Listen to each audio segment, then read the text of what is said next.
மொத்தமாக நம்ம எண்ணெய் ஊற்றிக்கிறோம். 1 டேபிள் ஸ்பூன் அளவுக்கு நெய் ஊற்றிக்கிறோம். நெய் சேர்த்துட்டு அப்படியே ஜீரகம் சேர்த்துக்கிறோம். நம்ம கொஞ்சம் கருவேப்பிலை சேர்த்துக்கிறோம். காஞ்ச மிளகாய் 2 பச்சை மிளகாய் பொடியாக நறுக்கின பூண்டு கைப்பிடி பொடியாக நறுக்கின பூண்டை சேர்த்துட்டு நம்ம அழகாக அதை வதக்கணும். பெரிய சைஸு வெங்காயத்தை வச்சு சேர்த்துக்கணும். பொடியாக நறுக்கி வச்ச ஒரு பெரிய சைஸு தக்காளி பழம் பொடியாக நறுக்குன 2 தக்காளி பழத்தை சேர்த்து இதை வதக்கிக்கலாம். இதில் கொஞ்சம் உப்பு சேர்த்து வதக்கணும். சீக்கிரம் வதக்கணும். போட்ட இடமே தெளிப்போம். நல்லா பாருங்க, அழகாக குழைய வெந்துச்சு பாருங்க. 1 டேபிள் ஸ்பூன் மிளகாய் தூள் சேர்க்குறேன். ஒரு 1/2 ஸ்பூன் மஞ்சள் தூள், மல்லித்தூள் 1 ஸ்பூன் சேர்க்குறேன். ஜீரகத்தூள் 1/4 ஸ்பூன் சேர்க்குறேன். கரம் மசாலா தூள் ஒரு 1/2 ஸ்பூன் சேர்க்குறேன். டேபிள் ஸ்பூன் அளவுக்கு தயிர் சேர்த்துக்கலாம். 3 டேபிள் ஸ்பூன் அளவுக்கு புளி, 1 ஸ்பூன் அளவுக்கு புளி தண்ணி சேர்க்குறேன்.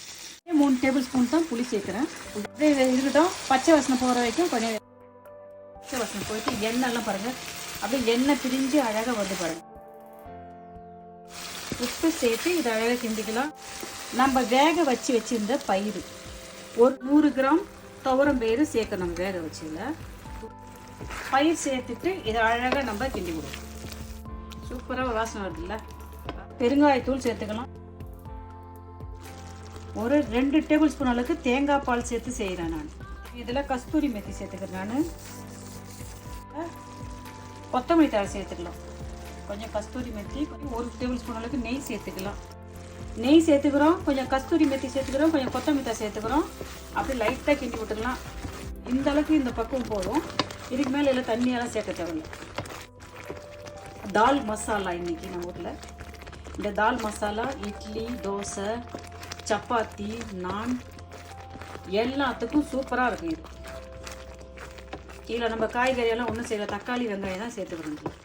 டேஸ்ட் பண்ணி பார்க்கலாமா? வாங்க பாருங்கள். என்ன சூப்பரான ஒரு டால் செஞ்சுக்கிட்டா நல்லாயிருக்கும்.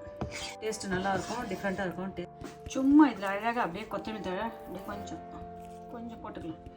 எண்ணெய் ஈஸியாக ஒரு 5 நிமிஷத்துலேயே நம்ம இந்த தால் செஞ்சிட்டோம். பாருங்கள், எல்லாம் சூப்பராக இருக்குது. இதில் இருக்கிற காரம் உங்கள் விருப்பப்படி சேர்த்துங்க. புளி உங்கள் விருப்பப்படி, உப்பு, புளி, காரம் உங்கள் விருப்பப்படி இதில் சேர்த்துங்க. நீங்களும் ஒரு முறை இதே மெத்தடில் செஞ்சு பார்த்துட்டு நல்லா எப்படி இருந்துச்சு சொல்லுங்கள். தேங்க்யூ.